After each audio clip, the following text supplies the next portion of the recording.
د شهید شیرزاد صافی دوهم تلین د شهید شیرزاد صافی دوهم تلین په غمیزه کې د هغو ملګرو د نوموړي په مقبره د ګلو ګېډۍ کې خودله او مغفرت غوښتنه یې ورته وکړه. د شهید په مزار د ګلو ګېډۍ د خودلو په مراسمو کې د شهید شیرزاد صافی ورور اباسین صافی، د ولسی ملاتړ مسؤل فیضان الله پټان، د لغمان ولایت ویاند اسد الله دولتزی، د لغمان د ملي رادیو تلویزیون امیر محب الله محب، د اطلاعاتو امیر عتیق الله قریشی، د کاونغږ رادیو مسؤل انقلابی یوسفزی، د ځوانانو پارلمان غړي حنیف الله پشئی، درون آند ځوانانو د ټولنې مسؤل غیرت نیازی، ګډ شمیر ژورنالیستانو او یو شمیر ځوانانو ګډون کړی وو. دوی شهید شیرزاد صافی ته د دعا لاسونه لپکړل او یو ځل بیا یې د نوموړي په نشتون خواشیني څرګنده کړه.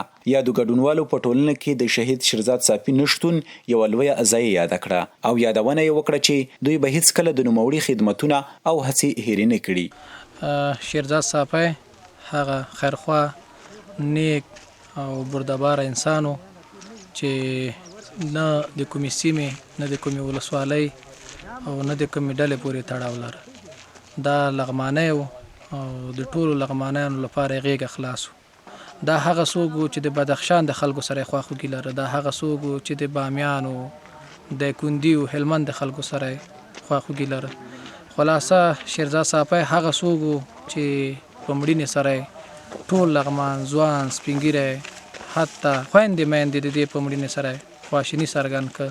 نن د هغه د دویم تلین لپاره دلته موږ راټول سوي یو.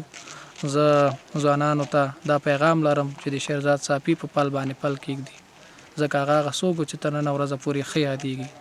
د هغې هغه د خیرخواهۍ، د هغې د هغه د بېوزلو، د مظلومو د لاسنیوي خبرې موږ اورو. شیرزاد صافی هغه څوک دی چې نوم به یې تلپاتې اوسي.